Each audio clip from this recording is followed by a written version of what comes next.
جھوٹ کی سزا۔ ایک نوجوان گڈریا دریا کے کنارے اپنی بھیڑیں چرایا کرتا تھا۔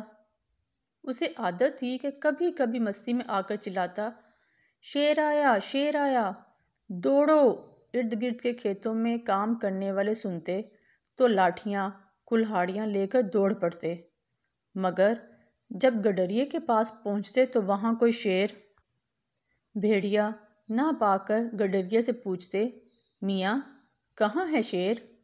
گڈریا ہنس دیتا اور کہتا، میں نے تو صرف دل لگی کی تھی، شیر کے لیے تو میں خود ہی کافی ہوں۔ شیر آئے گا تو جان سلامت نہ لے جائے گا۔ چند بار تو لوگ گڈریے کی پکار سن کر پہنچ جاتے رہے، مگر گڈریے کی روز کی پکار سے تنگ آ گئے۔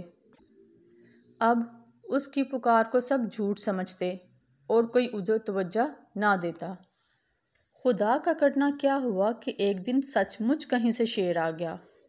بھیڑوں کا غلہ دیکھ کر تو خوش ہو گیا، بڑھ کر ایک بھیڑ کے پنجہ مارا، بھیڑ کی گردن ٹوٹ گئی اور مر کر ڈھیر ہو گئی۔ گڈریے نے شور مچایا، مگر کوئی اس کی مدد کو نہ آیا۔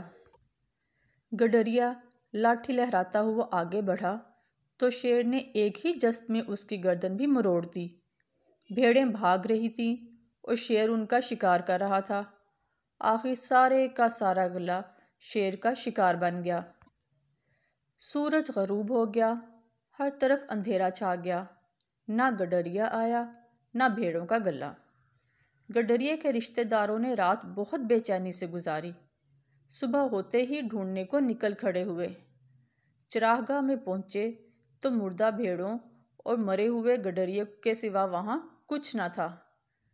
گڈریے کو جھوٹ کی سزا مل چکی تھی اور بھیڑیں مفت میں جان گنوا چکی تھی۔